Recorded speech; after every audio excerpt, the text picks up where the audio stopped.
Karl Marx asks, am I the villain for teaching the proletariat to rise up?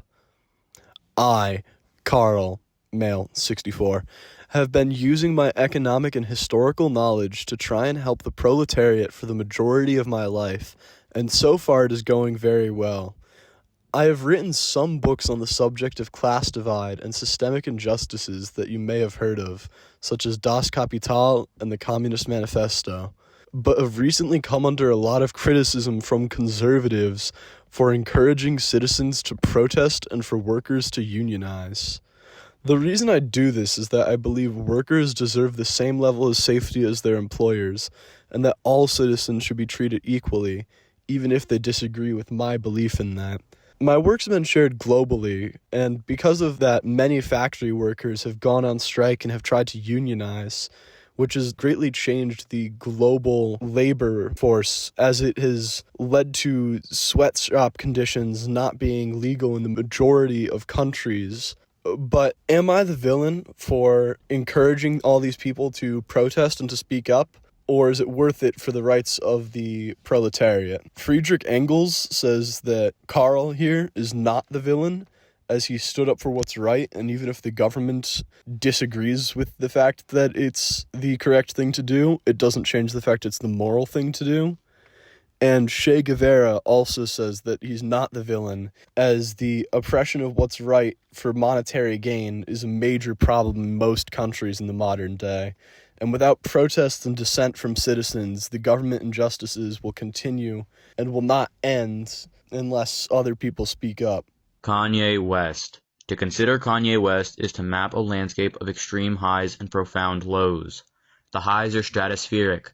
There is the producer who redefined hip-hop soul with the college dropout, giving a generation an anthem for ambitious underdogs.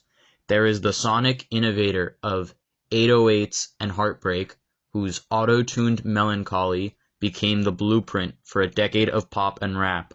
There is the fashion disruptor who broke into partisan haute couture with sheer force of will, shifting the axis of an entire industry. At his peak, he was not just a musician, but a cultural architect. The lows, however, are cavernous. There is the public unraveling, the interrupted award speeches, the merciless feuds, the presidential run that played as tragic satire, and more recently, the descent into overt bigotry, the anti-Semitic neo-Nazi statements that led to corporate exiles and alienated his core audience.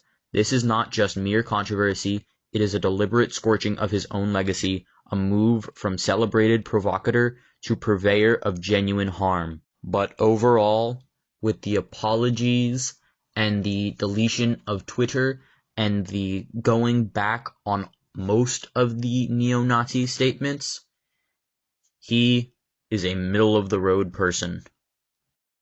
BlackRock. Am I the villain for promoting financial systems that lost millions of dollars for my investors? I'm a company offering a variety of financial services, with more than $12.5 trillion in assets. As you can probably imagine, I hold shares in many of the leading companies nationwide, and my large amount of shares gives me a lot of voting power in these publicly traded companies. Not only does this give our executives a crazy amount of power, our executives have often been appointed to influential government positions, like financial advisors, bringing this power to the government itself. This is so much influence, it's theorized that a failure in the company could lead to an economic collapse, and it has before. Our CEO, Larry Fink, promoted mortgage-backed securities that led to the financial crisis of 2008. And this is not the only plan we backed that lost a bunch of money for a bunch of people. We bought Stuyvesant Town and Peter Cooper Village in Manhattan to turn it into a luxury housing project.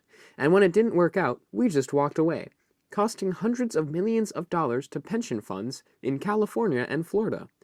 We've also invested in fossil fuels and other industries leading to climate change, including being the world's largest investor in coal-fired power stations. And we've invested in companies involved in controversial practices, like arms manufacturing and tobacco. And speaking of arms manufacturing, we've got very close ties to Israeli and U.S. military establishments. Some might say we're the most evil company ever for our morally gray investments and high costs to the general population. and large influence over the economy and the most powerful corporations in the country.